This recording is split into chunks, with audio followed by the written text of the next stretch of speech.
프랙탈 보는 방법에 대해서 좀 질문을 해주시는 분들이 계셔서 오늘 큰 추세를 보면서 어떻게 프랙탈을 읽는 것인가 이런 본질을 이야기하는데 오늘 영상 주제가 될 것 같습니다. 지금 1일봉으로 볼 건데 일단 비교를 하기 위해서 이렇게 양쪽에 둘 다 차트를 두는 게 보시기 편할 겁니다. 그래서 이 두 가지의 레이아웃으로 구성을 해서 시장을 살펴볼게요. 지금 추세가 어떤 추세인지를 좀 먼저 파악을 해야겠죠. 그래서 이 2번 레이아웃에서 지금 살펴볼 건데 지금 일단 이 구간에서 이 직전 움직임까지 살펴봤을 때 강한 상승만을 지속해오는 그런 시장이었죠. 그래서 이 부분을 좀 기억을 해둔 다음에 이제 차트에서 살펴보는 겁니다. 그래서 과거 시장을 이렇게 볼 건데 상승을 주로 보여줬던 그런 구간을 찾아보면 됩니다. 그래서 일단 보이는 곳이 이런 구간이 있죠. 이런 구간 같은 경우는 특징을 비교했을 때 이 당시에는 이제 완전히 바닥을 만드는 모습이 나온 후에 이제 강한 상승을 보여줬고 지금 시장도 마찬가지로 이렇게 바닥을 만들고 상승을 보여주고 있는 상태가 아닌가 그렇게 생각을 해볼 수 있죠. 그러면 이 구간이라고 만약에 가정을 해서 어떤 구간이 있을까 그런 점들을 살펴볼게요. 그러면 일단 좀 구분을 하는데 쉽게 좀 판단을 하기 위해서 이런 식으로 지금 박스권을 설정해 보겠습니다. 그러면 여기가 이제 바닥을 만든 박스권이 될 테고 그리고 쭉 보니까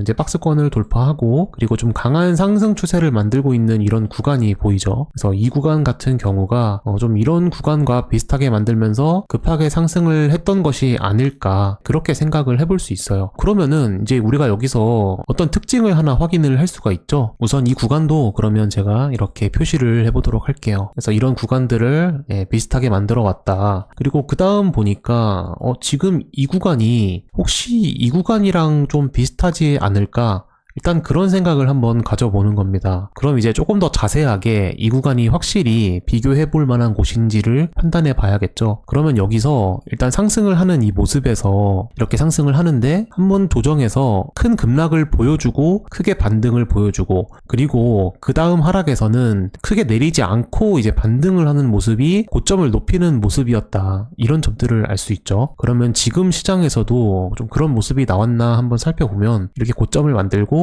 좀 급락을 나름 보여줬죠. 그 다음 반등을 보여주는 이 움직임이 직전 고점을 넘지는 못했습니다. 그리고 다시 한번 눌리고 나서 만약에 상승을 한다면 이번에는 고점을 넘기지 않을까? 그렇게 연결을 해볼 수 있어요. 그럼 여기서 이제 구조가 얼마나 비슷한지를 살펴보는 겁니다. 그러면 여기서 고점을 만들었고 그 다음에 급락하는 이 과정이 직전 이 저점까지도 낮추는 모습을 보여주었죠. 그래서 이 부분도 좀 비슷하게 만들어졌고 그리고 여기서 이제 반등하는 모습에서 조금의 차이는 있는 것 같습니다. 왜냐하면은 이 구간에서는 직전 고점까지 거의 완전히 올려줬는데 이 구간은 이 저항 매물대 부근까지 올려준 모습이 약간은 다른 점이다. 그리고 이제 눌리는 자리가 지금 자리가 만약에 저점이 될 수 있다면 그래서 반등을 보여준다면 이제 좀 다시 한번 매수하기 힘든 그런 움직임을 만들면서 좀 큰 상승을 보여주지 않을까. 그래서 이렇게 보여주게 되면 한 46,000달러까지도 갈 수 있지 않을까라고 지금 목표를 설정해볼 수 있습니다. 여기서 우리가 중요하게 봐야 되는 것은 이 모양이 지금까지는 비슷하게 만들고 있습니다. 하지만 이게 계속 될 수 있을까? 아니면 어느 구간에서는 다시 다른 모습이 보여질 수도 있지 않을까? 이제 그런 점을 우리가 잘 기준으로 정립을 해두고 그대로 따르는 것인가 아닌가를 판단하는 게 중요합니다. 여기서 만약에 저항을 받고 다시 하락을 하는 모습이 나오기 위해서는 어떤 구간을 저항선으로 볼 수 있을까?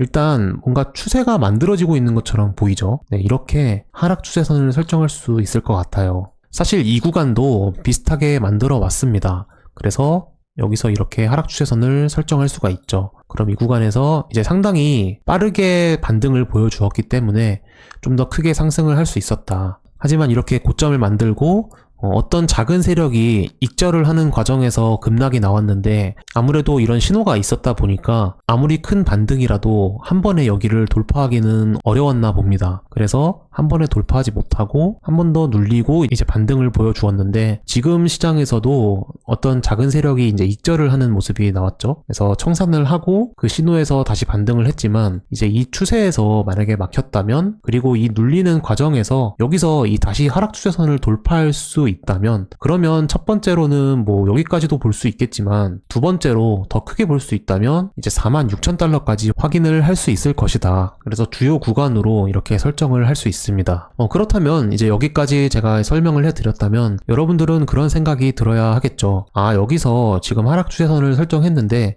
돌파를 한다면 이 구간이랑 비슷하게 계속해서 상승 가능성을 좀 확인할 수 있겠구나.